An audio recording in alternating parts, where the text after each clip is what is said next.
Es saņēmu tādu kartiņu, sveiciens bijušam Liepājas pirmās vidusskolas skolniekam.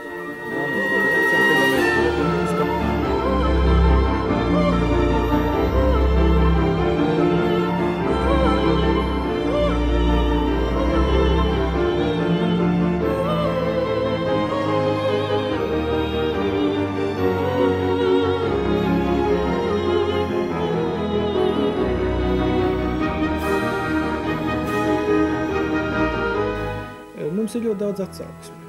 Jā, un visdažādākās. Šai sakarī. Pagaid, es vēl gribētu mazliet pastāstīt par dažādām atsauksmēm. Tas tajā laikā bija viens no tiem raidījumiem, kas vispār varēja atļauties runāt par to, par ko citi nerunāja. Labvakar ir tas īstais, patiesais, tas draugs un tie cilvēki, kas reāli risina šīs lietas. Tajā laikā tā bija vienīgā uzticības persona.